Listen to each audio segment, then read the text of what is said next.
আসসালামু আলাইকুম।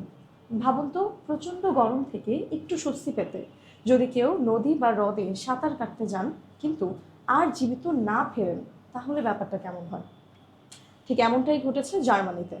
জার্মানিতে ভয়াবহ তাপপ্রবাহের মধ্যে মাত্র কয়েক দিনের ব্যবধানে পানিতে ডুবে ৩০ জনেরও বেশি মানুষের মৃত্যু হয়েছে। নিহতদের বেশিরভাগই পুরুষ, তবে কয়েকজন কিশোরও রয়েছেন এর মধ্যে। জীবন রক্ষা সংস্থা ডিএলআরজি জানিয়েছে, শুধু শুক্রবার থেকে রোববার পর্যন্ত সাঁতার বা গোসল করতে গিয়ে অন্তত ২৬ জন প্রাণ হারিয়েছে।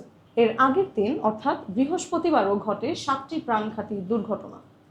সবচেয়ে হৃদয় বিদারক ঘটনাগুলোর মধ্যে রয়েছে ১৭ বছর এবং ১৪ বছর বয়সী দুই কিশোরের মৃত্যু, যারা হ্রদে সাঁতার কাটতে গিয়ে আর ফিরে আসতে পারেনি। এছাড়া কয়েকজন এখনো নিখোঁজ রয়েছেন, উদ্ধারকারীরা তাদের খুঁজে চলছেন। বিশেষজ্ঞরা বলছেন, প্রচণ্ড গরমের পর হঠাৎ ঠান্ডা পানিতে নামা, গভীর পানির ঝুঁকি এবং নিজের সক্ষমতাকে অতি মূল্যায়ন করা, এই সবই এর বড় কারণ। ডিএলআরজির সভাপতি বলছেন, বিশেষ করে অনেক পুরুষ অপ্রয়োজনীয় ঝুঁকি নেন, যা সহজেই এড়ানো সম্ভব। এদিকে বিশ্ব স্বাস্থ্য সংস্থা সতর্ক করে বলেছে, এটি শুধু শুরু। ভবিষ্যতে ইউরোপে তাপপ্রবাহ আরও ঘন ঘন, আরও তীব্র এবং দীর্ঘস্থায়ী হবে।